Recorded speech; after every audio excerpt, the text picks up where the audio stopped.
And with that, I would like to introduce our moderator for the evening, Jennifer Carpenter.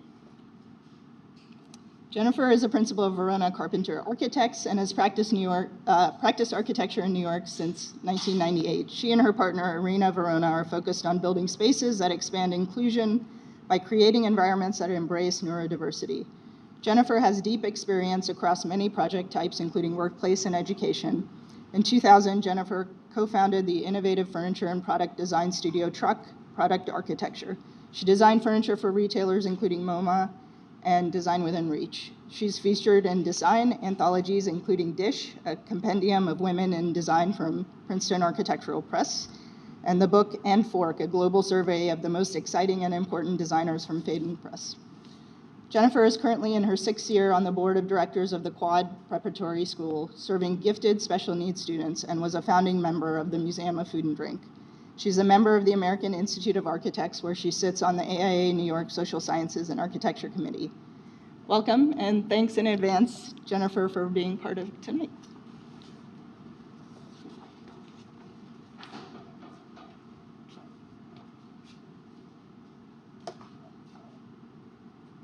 How do I get the next presentation up?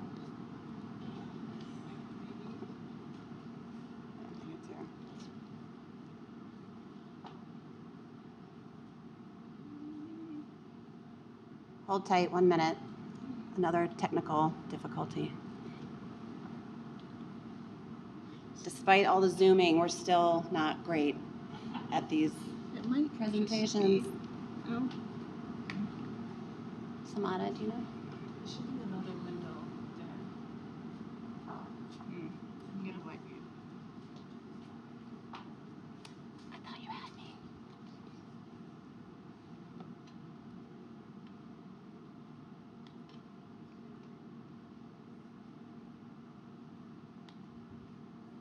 There you go.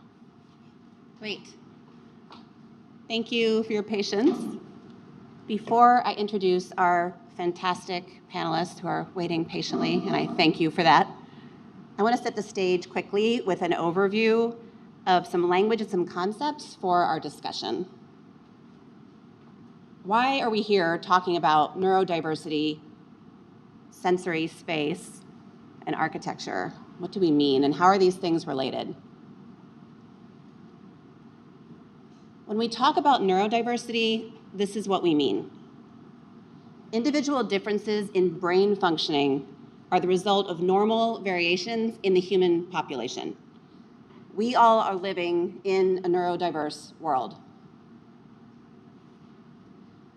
When we say neurodivergent, we mean having a less typical neurotype. For example, autism, ADHD, dyslexia, dyspraxia, Tourette's, among others. And depending on which studies you refer to, between 15 and 20% of our population is neurodivergent. A social justice movement for greater inclusion is being led largely by neurodivergent individuals, including two on our panel today. And it's built on a notion of inclusion, of difference as a value proposition. And it moves away from a model of pathology. Sensory integration. Sensory integration is the neurological process that organizes sensations from your body and from the environment and makes it possible to use the body effectively in that environment. So the way that you feel in a space is really directly related to how you're taking in information through your senses and processing those bits of information. And it's really different for everyone. Due to their sensory processing, a lot of people who are neurodivergent face really significant challenges navigating systems and environments that are really designed primarily by and for more neurotypical people. What do we mean by sensory space? That's why we're here tonight. We're going to talk about that. I want to propose this definition. which is that sensory space is a space that's designed with consideration for how all of the senses participate in our experience, and with an understanding that this is not a universal experience, it's individual. And what is at stake as we're discussing this? Who are our spaces built for? Space can really be disabling. And I think design has traditionally provided accommodations for physical mobility impairments, as Fozia mentioned. Like a ramp and a curb cut, for example. And I think what we've all learned is that when we do these things that are absolutely necessary for some people, we end up with environments that work better for everybody. And might this also be true with invisible cognitive differences? If we can create more sensory accessibility, can we create an architecture that is in fact more inclusive overall? With invisible cognitive differences, there has been this expectation that the individual will adapt to the environment and not the other way around.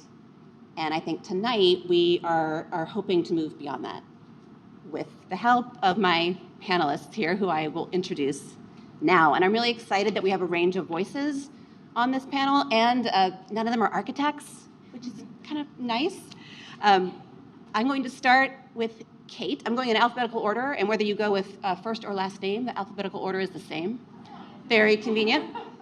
So Kate is in the center there. Kate Rosica is an occupational therapist and the director of the Neurodiversity Employment Network of Philadelphia, which connects employers, academics, job seekers, and other allies to enable neurodivergent individuals to gain meaningful employment. She is also the founder of Sensory Friendly Cities, a nonprofit focused on community sensory accessibility.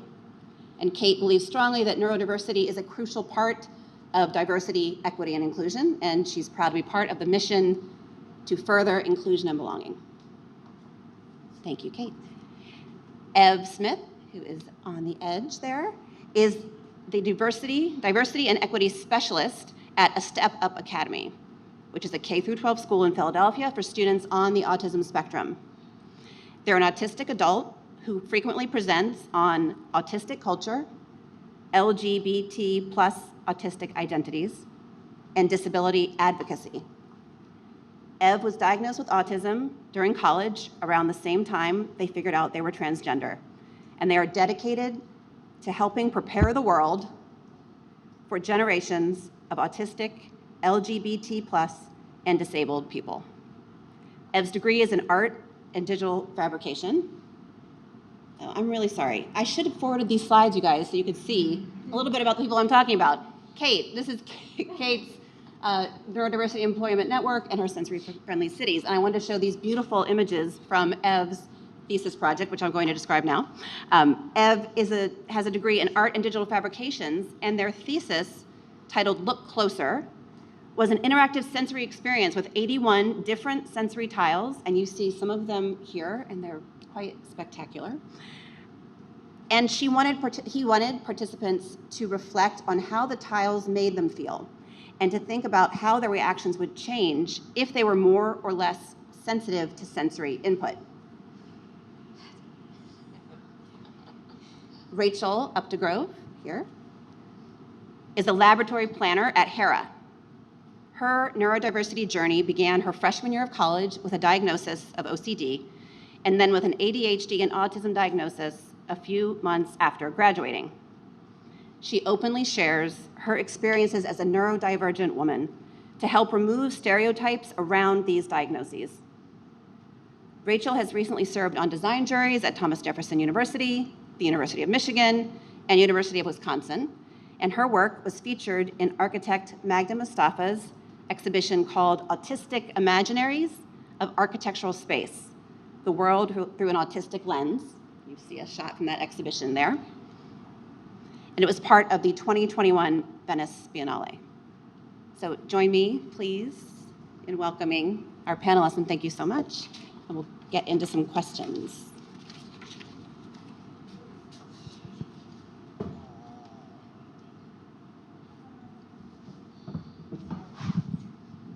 Is this working? Yes.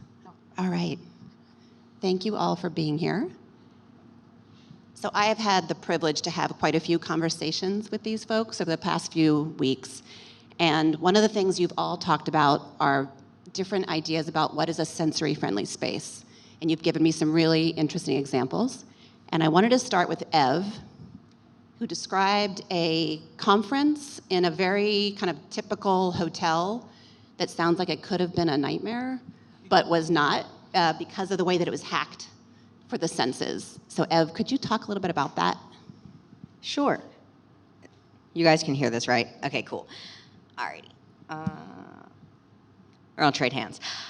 So I attended one of the first conferences that I've spoken at, actually. That is so much better. Leave One the of lights like that. Yeah. One of the first conferences that I was asked to speak at was a conference run by an organization called AUTCOM, which is an autistic rights organization started by non-speaking autistic people. And this conference, this event was held at just a random hotel in New Hampshire, just a really generic, like Hilton or like Marriott, you know, just the most generic hotel you can think of. It's probably that one. And so obviously, you know, we've all been in a hotel. We know that they are questionably designed. So that could have been a whole mess when all of the speakers of that conference were autistic, and most of the attendees were as well. So what they'd done was that, like, the main part of the conference took place in this huge conference room with like tables and stuff everywhere. And it could have easily been really overwhelming, but they kept the lights like this. When they'd started it, they started with the first thing they said being, when it is time to applaud our speakers, we ask that you not clap, because that is very loud and can be really overstimulating for some people. So we ask that you do ASL applause. It's quiet, everybody can see it, we know you're applauding, but you're not hurting some people's ears. There also were, you know, other rooms where there were breakout sessions and things, and in those rooms they had the lights turned down. They, you know, made sure that there were like headphones available, like not headphones, earplugs, and like ear defenders too, but I don't like those. That's just me though, some people like them. But they had earplugs and ear defenders for, you know, people that like one or the other in each session. So when you would go in, if the speaker, you know, picks up the mic or puts the mic to their, you know, iPad, if that's how they communicate or whatever, that it's not going to come out way too loud and you need to leave. They made sure the seats were put far apart. So if they were set up in rows in that room, they weren't touching. They had like, you know, yay much space, like, you know, like a foot between them or so. So you weren't like touching some random stranger. And then they had a quiet room, and they had rented out this whole extra room specifically to be used as a place where you can go to take a break if you're feeling overwhelmed.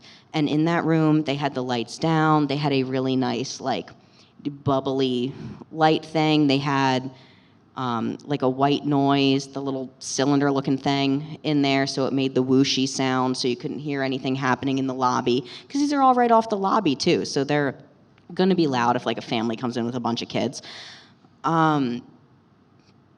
And they had like a basket of like fidget toys and things, and they made it very clear at the beginning of this that if for whatever reason you needed that room, you can use it.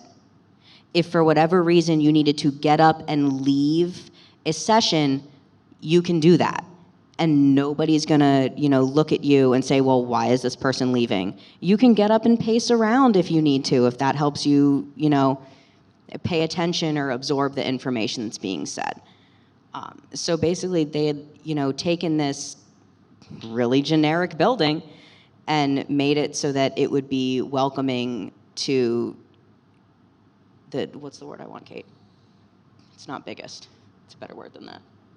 The broadest range of people. Broadest range of people. Yeah, the broadest range of people who are attending this event. Ev, there was something you told me that I thought was super interesting when we were talking about this originally, and that was that knowing that there were things like that quiet room available to you made it less necessary for you to use those kinds of things. Just knowing that it was there was in fact something that was kind of stabilizing, which I thought was an amazing thing to hear.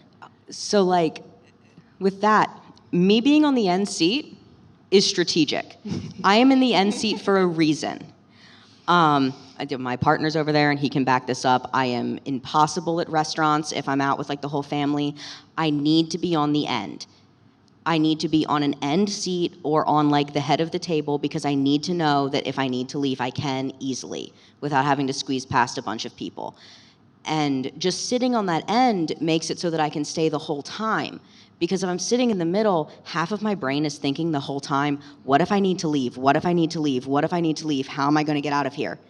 And that just hypes up my whole anxiety, which is also, why I mentioned leaving the chairs further apart, because you can But Ev, you said it keeps you from focusing on the content, right? Because you're thinking what happens if I need to leave, you're less likely to be able to do what you want to be doing at that time. Most of my brain power is focusing on what's my escape route.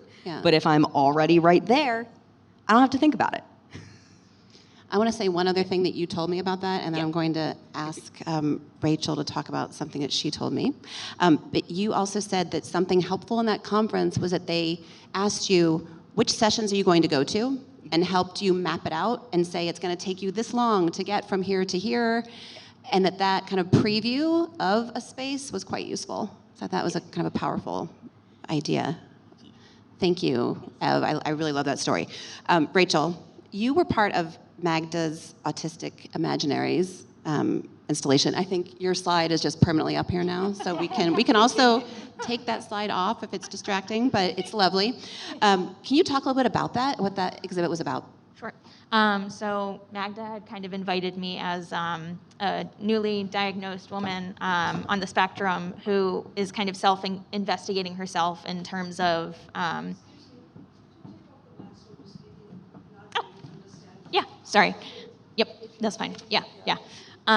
So I was newly diagnosed, and the way that I was processing my diagnosis was kind of looking back at my past. So I went to architecture school and was realizing some parts of my process were innately autistic or neurodivergent. So, one project I can think of specifically, my professor and I were fighting with each other, not literally, just verbal. And he was frustrated with me because I was thinking too much. I loved writing narratives, and so I kept writing stories and stories and stories, but we're in architecture school to make spaces, not stories. So he was like, you need to make something. You need to be like this. And I had Cheez-Its I was eating in studio. So my professor took the Cheez-Its and threw them on my site model. And I took him literally. So then I was doing studies throwing Skittles on my model and all this other stuff. But then I took that as inspiration and actually made the form for my project based off of that. So, sometimes my unique thought process can actually be turned into something else and something beautiful. And actually it ended up being metaphorical to water running down a site. So I could, pull the architecture, fake it till you make it kind of thing, make it work. But others were just kind of, relating my personal interests into the process. Like I love writing narratives or, trying to find ways to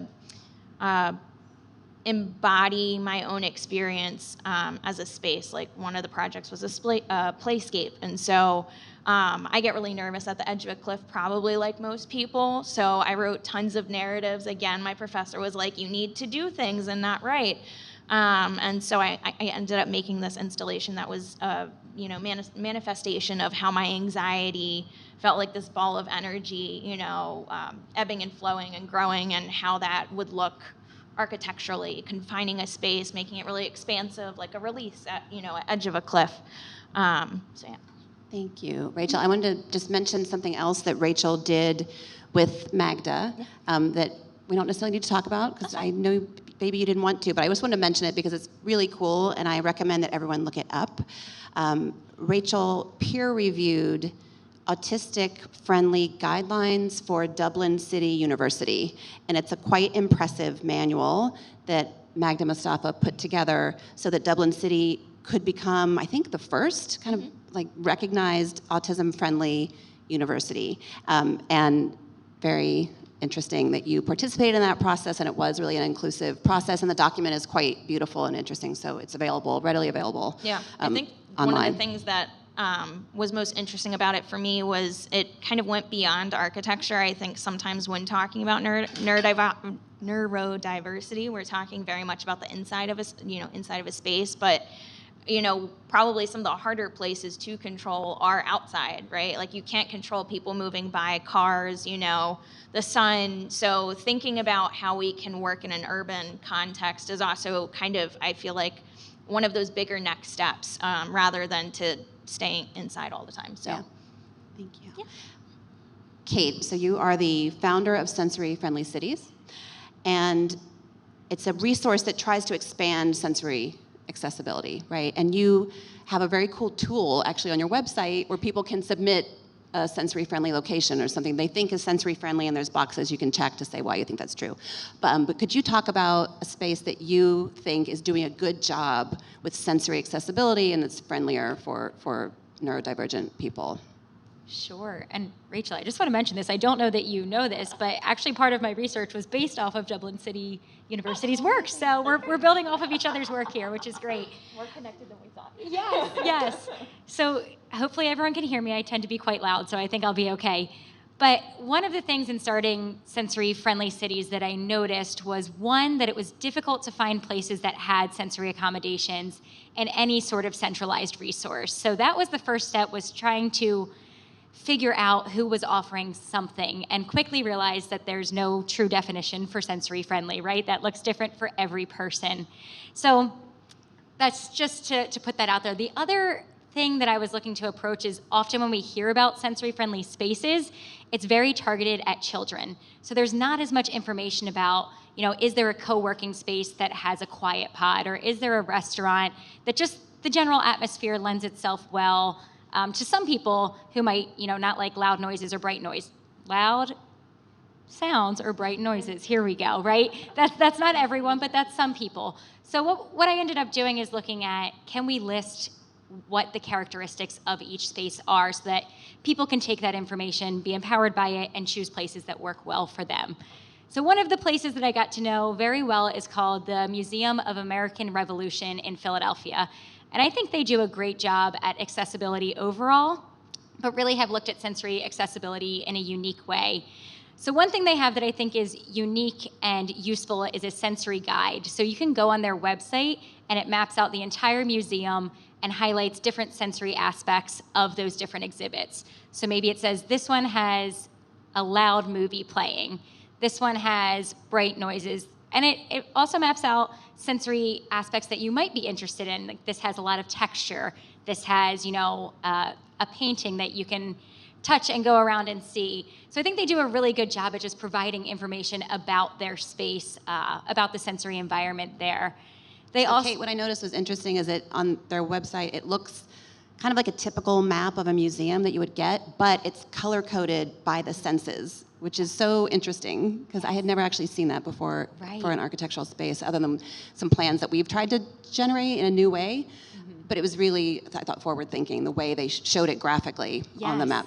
Yeah, and they even further break it down into not every sense, we'll go into that later, but different senses and how that might look in that space. So if there's taste, if there's smell, if there's touch, right, all of those different senses broken down and rated 1 to 10. So it gets really in-depth there.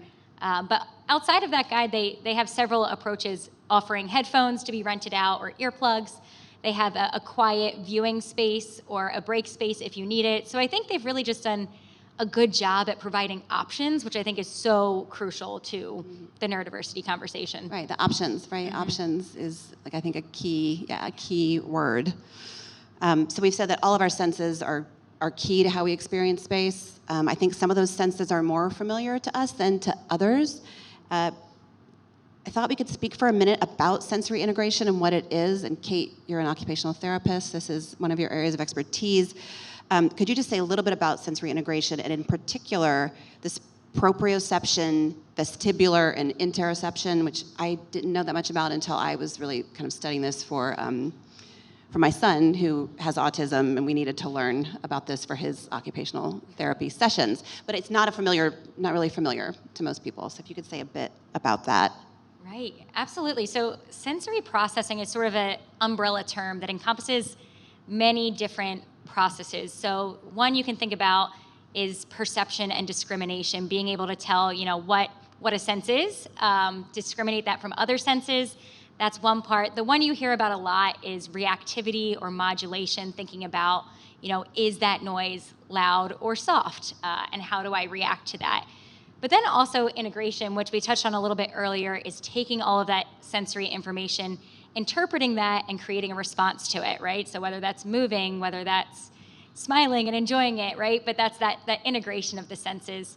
But you typically hear about the 5 senses that are related to what I'll call exteroception, which is the external environment. You're sensing things, you're hearing things, tasting things, feeling things.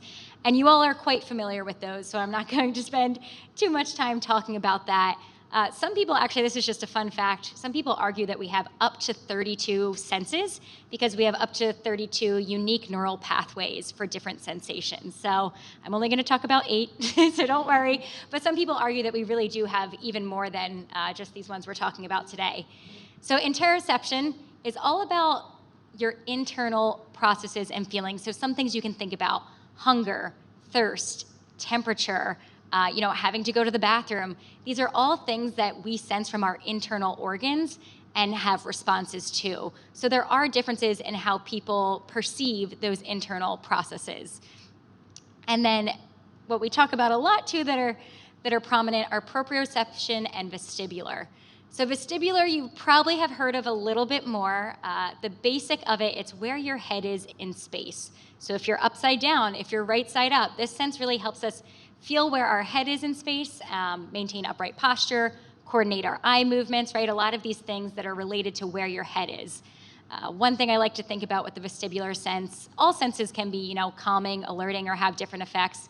But if you think about a baby being rocked, right? You're moving its head through space, and that can be really calming because of that vestibular input. Proprioception, on the other hand, is where your body and joints are in space and how forces are acting on your body and joints. So if I put, one hand in the air over here, I can close my eyes and match it with the other. So I don't need to necessarily see it. My body can sense and feel where I am in space. You'll also hear about proprioception a lot with deep pressure. So, that feeling of a hug, that's a proprioceptive input. Very different from a light touch. That deep touch actually activates a different neural pathway. So it is a distinct sense in that. Thank you. Yes. That was really clear description. That's like the best description I've heard of those senses. Thank you. And Ev and Rachel, you guys have both talked to me about proprioception and how you love deep pressure and that you don't know where your body is in space, Ev. So could you say a little bit about that and then the things that help you have a better sense of where your body is in space? Sure. Like sitting on the floor, you mentioned. I did. Okay. I did mention that. Thanks for reminding me. Yes. I'm a mess. All right. So if you guys didn't just hear my comment, I don't have functioning proprioception. I have no idea where my body is in space. I'm autistic, but I also have a connective tissue disorder called Ehlers-Danlos syndrome.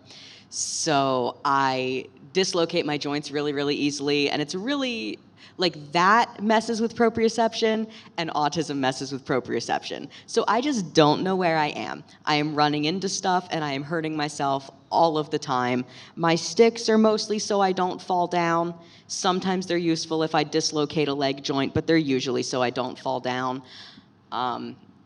If I know where I am, if the floor is flat, I'm probably not using them. I should be, but I'm not. But so some things that help with my proprioceptive, input and my sense of where I am in space, especially when I'm in spaces where I'm going to be for a long time, is like, if I'm gonna be sitting somewhere, I prefer the ground. I prefer to sit on the ground. Unless the furniture is super hard and I can put my body in some goofy little pretzel shape, I prefer to be on the ground, and I might still be in a goofy pretzel shape on the ground too. But like the squishiness of like a couch just doesn't feel stable to me. Like I feel like I'm falling the whole time I'm on it. If you ever see me sitting on a couch, I'm probably sitting crisscrossed, or I'm like leaned all the way forward like this, or some way that probably doesn't look very comfy, but I promise it is. So I think this is one of the reasons why it's Yeah. important to give people options for Yes. how they can occupy a space. And that Yeah. there's not like, this is the right way to be sitting in a classroom or sitting in an office, that you have choices about how you can occupy that room. So like, say if you were designing, you know, like a lounge type room, obviously have a comfy couch. A lot of people really like a comfy couch, but also offer like a big floor cushion, or just really think about the flooring. Like if somebody does want to sit on the ground, maybe like a nice throw rug somewhere if your floor is going to be like, I think this is concrete. I don't know. Like offer something just in case. Offer different kinds of seats. I like a couch if it has a nice big arm, because I will perch up on the arm. Or we have these couches at my school in our like sensory break room gym thing that are sturdy and hard. So they're like vinyl, and they've got a little like yay much of a cushion in it, like a half an inch of like foam, but it's a solid like base. So you can get up on it and it doesn't feel like you're forever falling into it, but it's still comfortable. It's a couch. Ev, something else But- you told me about yeah. that furniture that I wanted to mention. This is for the kids at A Step Up Academy. And you mentioned that this furniture can be used in lots of different ways, right? It Yes. can be combined into different formations and turned around. And it seemed to me that Yes. this is another kind of clue that Yeah. pieces that can be used differently Yeah. can be very useful, right? It's not like this is one way to Yes. use this furniture. I can Yeah. turn it around, I can stack it, I can do different things. Yeah, so like these couches are all different shapes. They kind of look like Tetris pieces. That's like the best way I could describe them. So they're very modular. You can move them all around. They're a little bit heavy because they're huge, but like you can move them all around. You can put them together in different ways. You could make one great big couch with a goofy little hole in the middle, like whatever, but there's all different ways of sitting on it, and you can sit on it like normal in the seat part. You can sit on the top. You can sit on what was probably supposed to be an arm, but it also like kind of looks like a seat, so that's probably where I'm going. Like you can move it all around and use it like all different ways. Yeah, and so I know Rachel also feels strongly about proprioception. And you told me a story about going to the dentist that maybe you could share. Yeah, so growing up, I did not know I was autistic, but hugs are one of my favorite thing in the entire world. But I was telling my therapist the one day, I was like, I love when you go to the dentist and they put that like weighted thing on you when you're getting an x-ray. It is the best experience in the entire world. I kind of wish they would leave it there the entire appointment, because usually I'm stressed. I'm like, you're doing things in my mouth and I don't like it, you know, the sound, all the other stuff. And later we were like, we should have like seen that as like one of the key things of like, you know, I love deep pressure. I almost need like a weighted blanket for my weighted blanket, because now it doesn't do enough. I need like more added on. And then, you know, you saying kind of, one of my best friends and I, we call it floor time, because we basically, he has a nice sofa, but we're always on the floor, partially playing with his cat, but we both, he has ADHD, so he's very comfortable in that environment as well, because there's tons of things he can, you know, play with and such, and I'm kind of there. I don't know, I feel like awkward sometimes, so just sitting on the floor embraces that awkwardness in some ways of just like, whatever, I'm here. I know, Ev, you also mentioned a brand that you really love. Yes, We can I give a have this shout out to that beanbag. brand. Yeah, the Yogi So I have this Bo. beanbag chair, right? Which it's called a Yogi Bo, YOGIBO.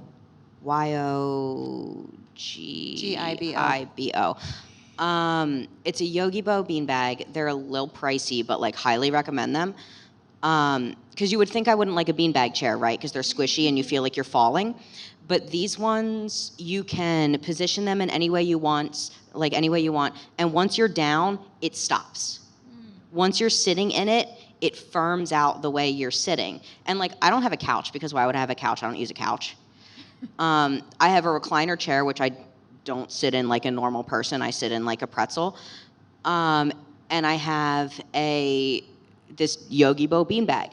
And so that kind of fixes the awkwardness because you can lay it out. It's really big. It's like, But it can also be like reconfigured for different people. yeah, so right? it's like, it's like, stacks. I don't know, like 5 feet tall and like 3 feet wide. And it has this special kind of like beans in it. It says it's not beans, but it is beans. They swear it's not beans, but it's beans.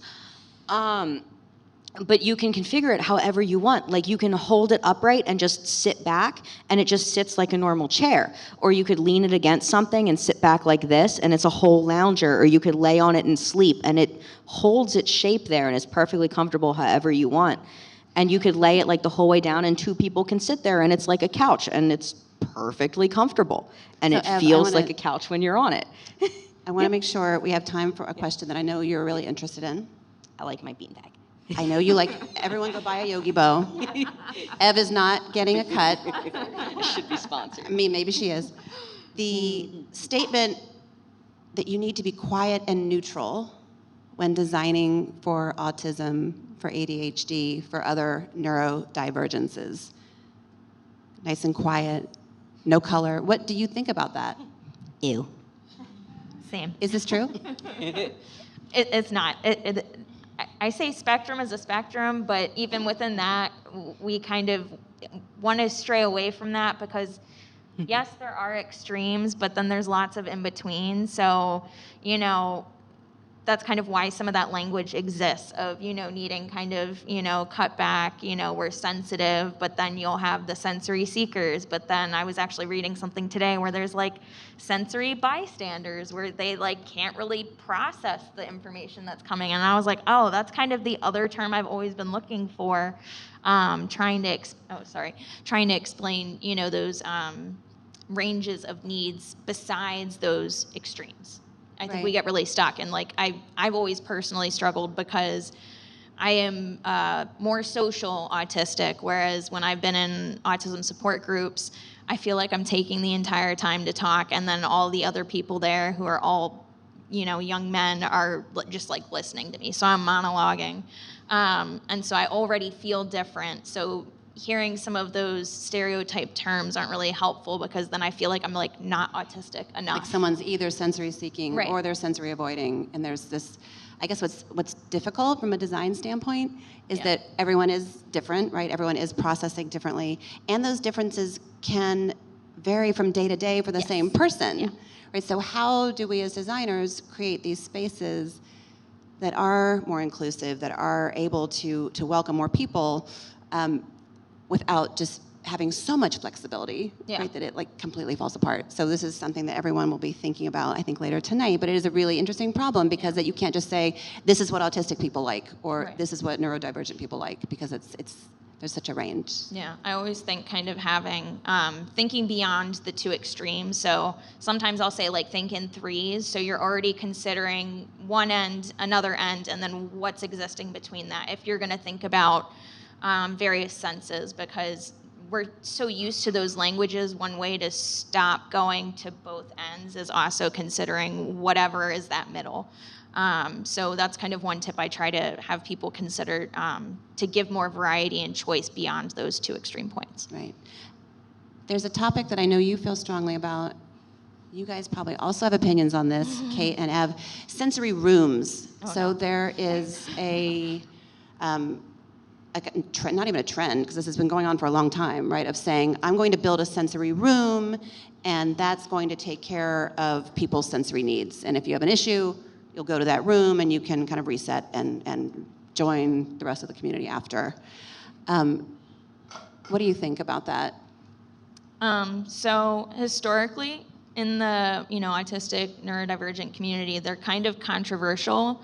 And it's often because they're done in such a way they feel like Band-Aids. Like, we've made it inclusive by giving you this space for you to exist by yourself. Like, if you think about them, you're giving them some of the tools that they need, but they can't participate with everyone else. So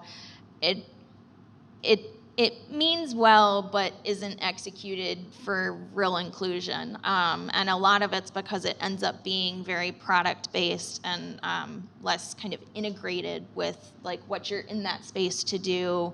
Like if you're, I don't know, going to a movie theater or, you know, a museum exhibit, if it was away from everything else, you know, you're not really able to participate and be with everybody if you're in a room by yourself. Right. So it's maybe a tool in the toolkit, but not enough. Yeah. Right. Like Kate, in your experience as an occupational therapist, they're useful. So, yeah. Oh, okay. Yeah, I think even thinking about like the break space as that, right? If there's a break space that has sensory elements, I think that's really helpful for a lot of people. But as Rachel said, it can't be the only solution. And there's ways, I think, to integrate that experience better, and how can we do that? I'm not a designer, and that's why I'm glad you're all here. But there's definitely ways to make sure that everyone's participating in a way they want to in those spaces. Right. Great. Ev, I wanted you to say a little bit about some of the things at the K through 12 school where you work that you've introduced or that you would like to introduce to make that space work for the kids with autism who it serves. Yeah. So this is also very heavily related to what like Rachel was saying, is a lot of the times with designing a sensory room, people are coming at it from a neurotypical point of view. They are creating an autism space and not an autistic space, which may sound like the same thing to a lot of people here, but they are not. Because again, like as Rachel was saying, one of them, an autism space, is a space where you bring autistic people and try to teach them assimilation, as opposed to an autistic space where we are, you know, celebrating the neurotype that is autism and being, you know, be fully and authentically yourself. You do not have to change. You're perfect how you are. So a lot of what I'm doing at, you know, my school, or what I'm trying to do, is I was the first autistic adult that they hired. My school serves students, I think we're doing pre-K this year, we have enough kids. So pre-K to 12, some years we don't have pre-K because there's just not enough 4-year-olds.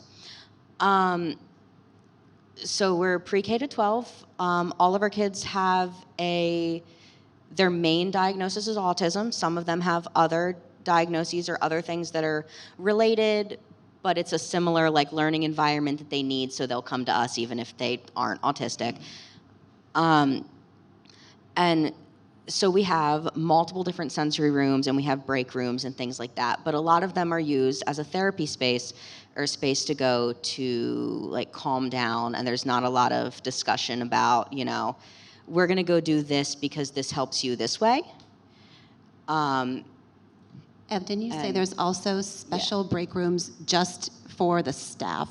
Yeah, right? We love that. Because the staff needs a break too? Yeah, so we made special break room just for the staff. It's got outlets everywhere. You can plug all your stuff in. It's got fridges. We've got a microwave. There are snacks in there. You can have the snacks. I always make sure there's like the Lindor truffles in there because those are my I'm stressed out snack. But we've got like salty snacks. We've got sweet and all that. So it's, you know, like everybody needs a break room. You said they could be small too. Yeah. You're like, it could be a 6x6 room with like a literally chair and any sit on the space. floor on a rug. The room that's our current staff room used to be a closet. We just decked it out, and now it has cool lighting and really nice desks, and we put outlets in there and there's snacks. So it's not a closet anymore, and the kids can't get in there because the door's locked.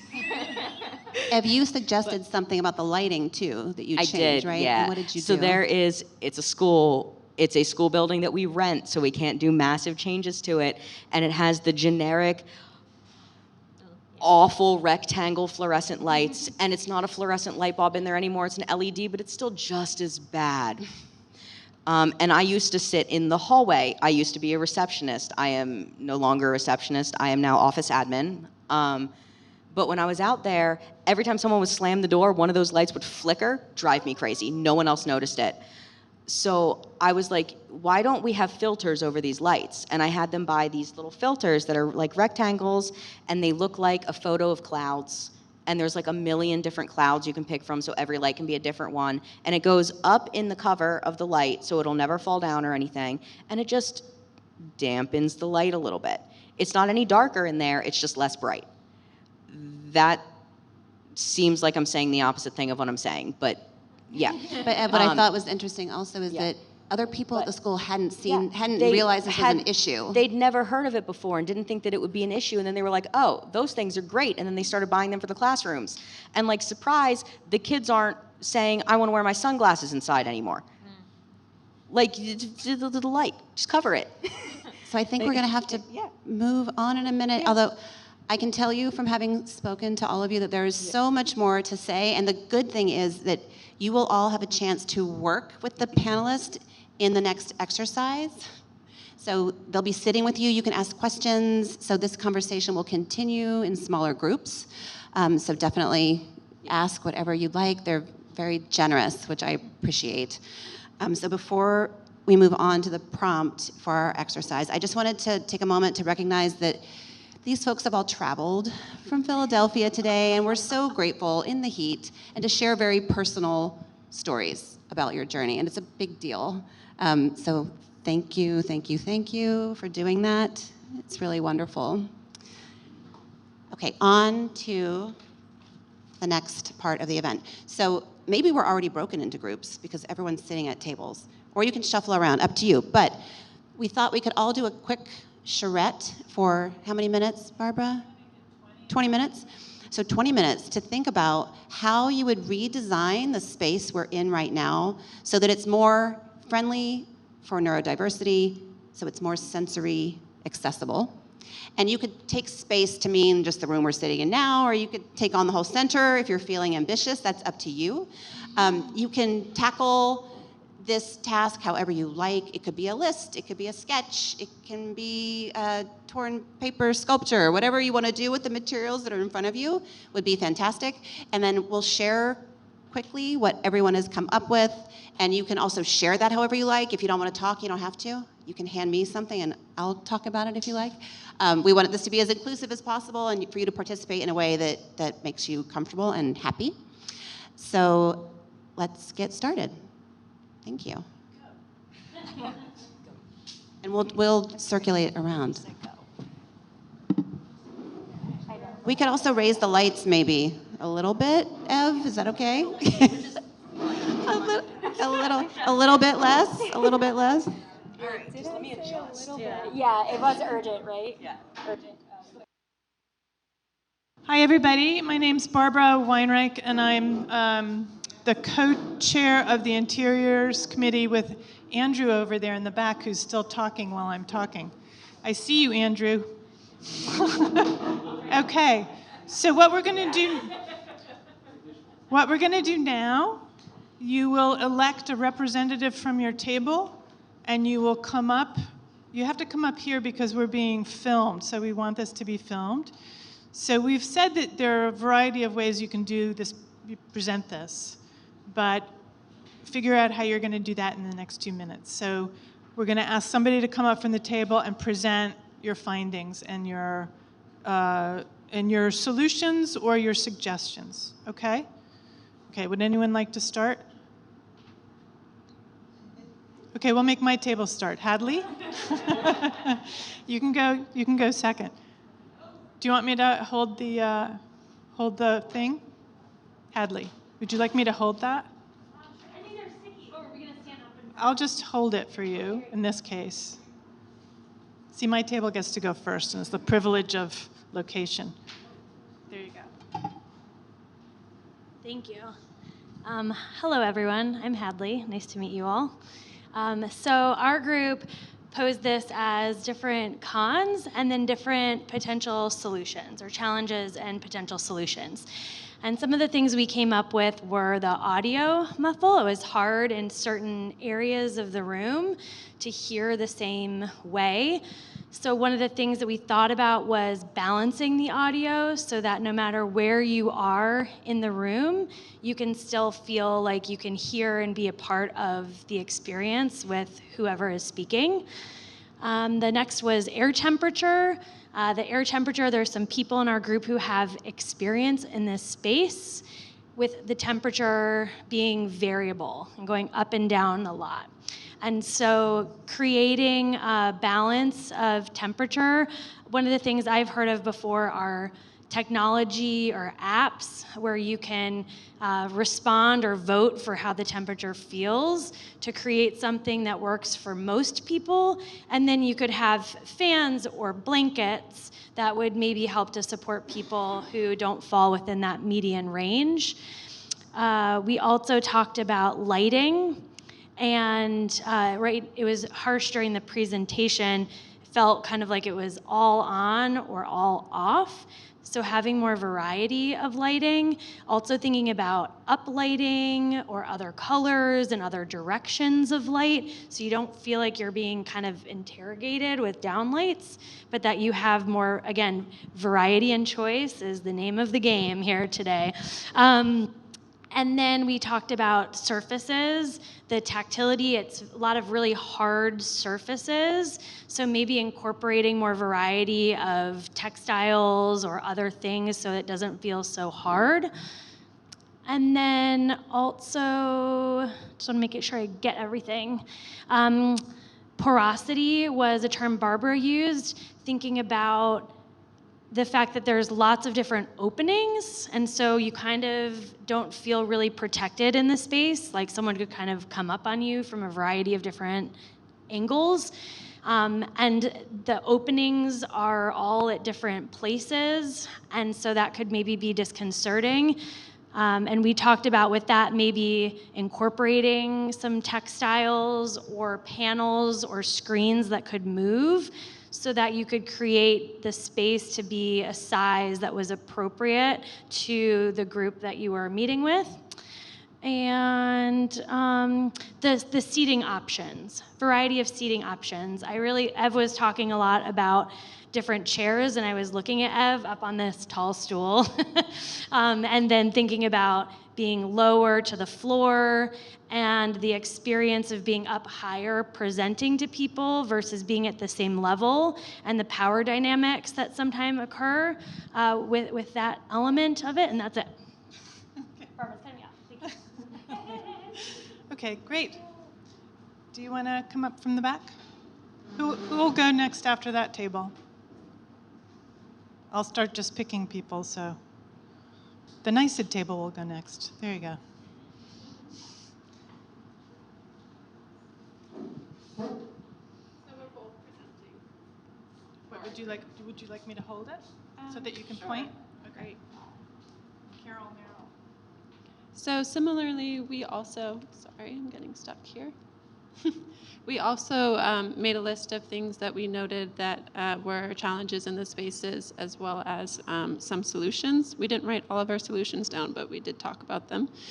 So I'll start with the first two. We grouped them by senses. So the first being sound. Our table is right next to the filter, which is very important, but very loud. So that was one challenge that, again, the audio was a bit difficult for different parts of the room. So we were thinking maybe the filtration system could be integrated into the HVAC. Also, the hard surfaces everywhere have a lot of echo, so maybe incorporating some more absorptive surfaces. And then a variety of aural spaces as well, so people could have different types of acoustic experiences at the same time.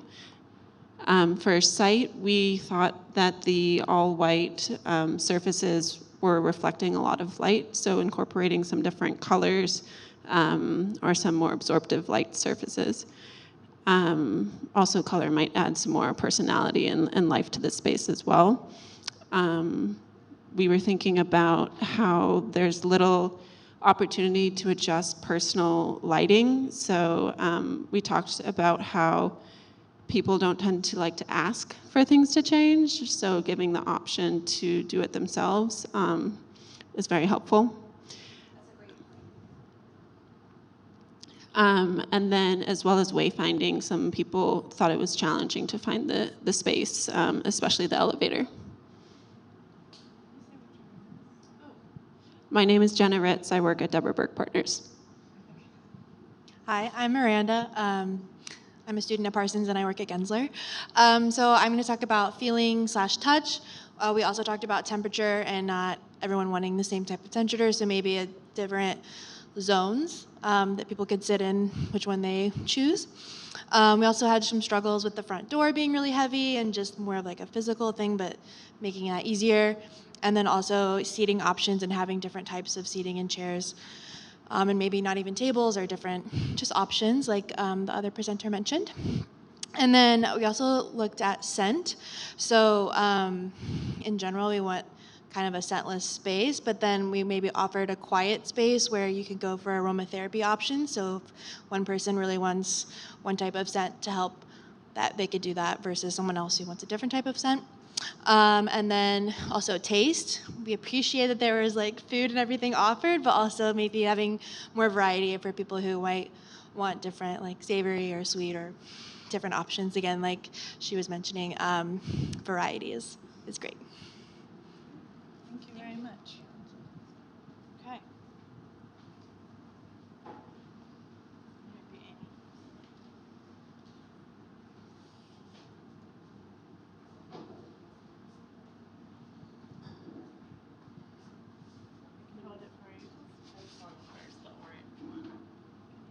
Yeah. Okay. Hi, I'm Amy. So our group started just brainstorming very organically, and we definitely touched on a lot of the same topics that have already been spoken about already, which is great to hear.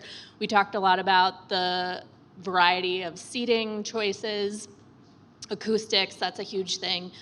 But one of the things that we came up with was this idea of flexibility, because I think that's the main purpose of this space, is to be a very flexible meeting space. So a lot of the ideas we were coming up with were taking away from that flexibility. So we came up with this idea of having a kind of retractable system in both the floor and the ceiling, which is really growing on the idea that is already in the ceiling, the baffles. If the baffles were mechanical and could actually move and come out, we could cant the ceiling towards the front of the room, which would help with the acoustics. And it would also kind of leave the sight line open to the street. But we could do that with some more kind of bleacher style seating in the back as well, like the idea of being able to sit on the floor. So that was the idea we came up with. We did a little sketch. That's the floor, that's the ceiling, and that's a person. So that's it. Thank you. Thank you. Next. Who'd like to go next? That table. Okay. Ooh, a floor plan. So exciting. Actually, can people understand? I can hold it if you guys want to be in front of it. Thank you. Is this branded correctly? Yes, because this is that way. Hello. I'm Iris, and this is Emily. We work at Verona Carpenter Architects with Jennifer. And so we decided to draw a floor plan. I think we kind of wanted to enhance some of the things that we thought were actually kind of great about the space. The fact that there are different levels of ceilings, there are kind of moments in which you could create a different kind of space than this like alcove. And so we were kind of just having some fun, but we were thinking about, tactility of surfaces, what Ev said about being at the edge. Like, I actually really am like that as well. And so the kind of ability to kind of sit at the edge, either on different kinds of soft and hard surfaces, on some sort of amorphous wall type bench situation. Rugs that could kind of create different pods of space, and then. Yeah, we also looked at lighting. So like another group said, it was very kind of one or the other. You either had it really low or how it is now. So looking at what it could look like if in all of these different zones where we provided different types of seating and levels of seating. You can't see, but this is we called it the mound. So we're also providing different like tactile experiences throughout the space, and what it would look like if we could also pair that with allowing you to edit the lighting per how you want it.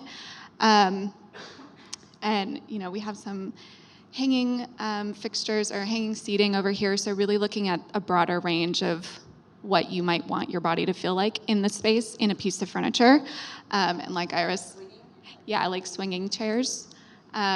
And then, like Iris said, we had a little fun, so we probably took this a little bit away from the intent of the space, but we have a lovely rock wall up here, so in terms of tactility, if that's something you really want to dive into, then it seems like we have a broad range of tactile spaces here.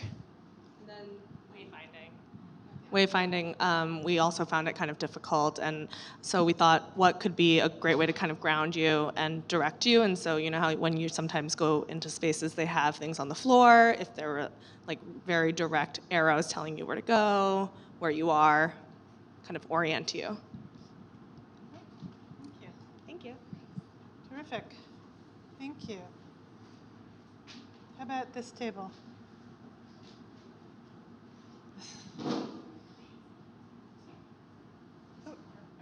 Do you want me to hold it for you, Carolyn? I made a Carol Merrill joke. I know. People my age understand. Hi, everybody. I'm Carolyn Cirillo. I work at Miller Knoll with Hadley.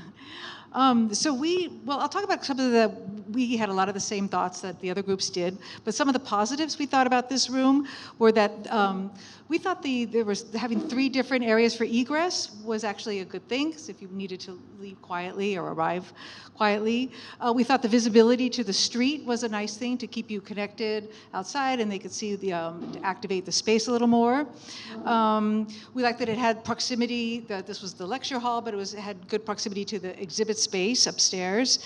And then we also thought, since the lighting was sort of hidden in the baffles, it was potentially less distracting to somebody who was easily distracted. For some things we'd like to improve, while the ASL was helpful, we thought if people didn't know that, maybe closed captioning would be better to help with the sound.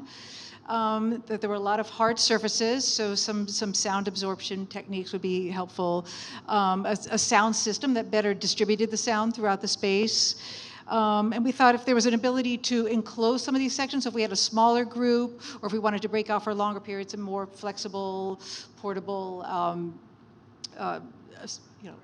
partitions, thank you. And just general soften the very sterile atmosphere here. Color would be one way to do that, adding some texture, just some things to warm it up, materiality and wood and textiles, and then also adding some furniture options. So say maybe at the back end, have some standing height tables, some high tables, so people preferred, if they were more comfortable standing than sitting, or if they wanted to converse, that would be a good positive. Okay, who's left? All the way in the back, that one?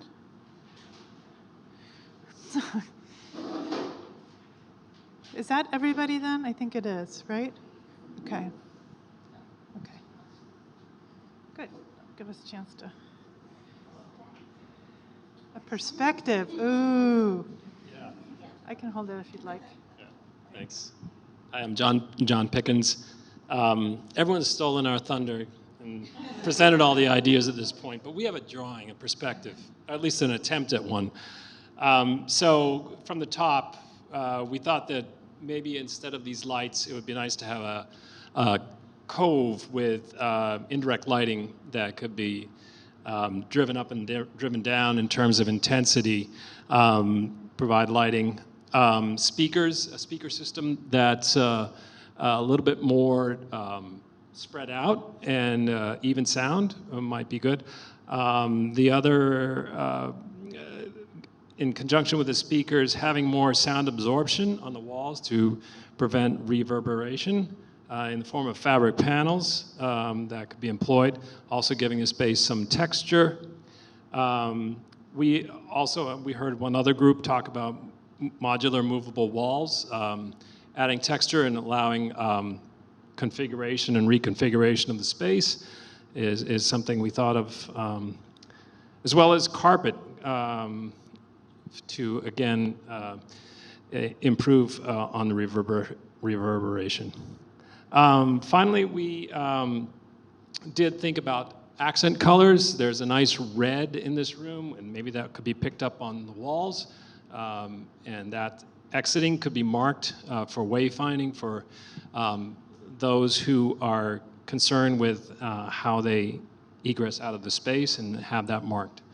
So those were our ideas. Thank you. Okay, so those are all our groups.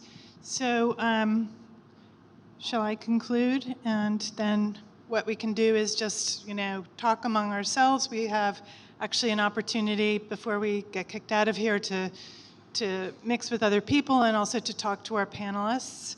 I think that, this is just the beginning of this conversation, especially for architects and designers who desperately want to be part of this conversation but don't know how to help. Having users with lived experience makes all the difference.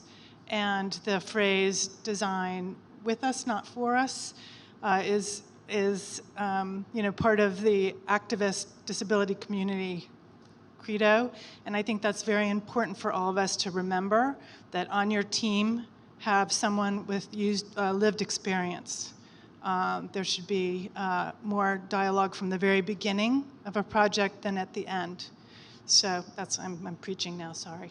But anyway, I'd like to thank you, Demu.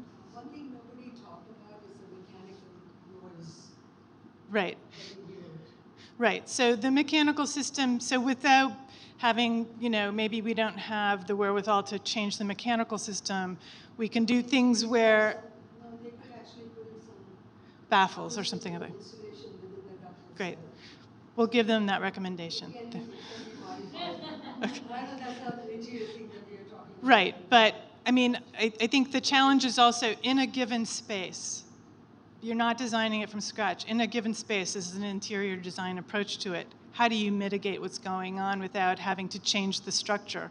So providing variety, choice, possibly using technology in a more robust way, I think is something that So I'd like to thank you all for coming. And I'd like to very much thank our panelists. I'd like to thank Jennifer for really taking the lead on organizing sort of the direction of this panel, and also thank Rachel, Ev, and Kate for coming all the way in from Philadelphia. They're affiliated with Jefferson University. You're not all affiliated with it, but that's also a really great resource for Design for Disability. Okay, thank you very much, everybody.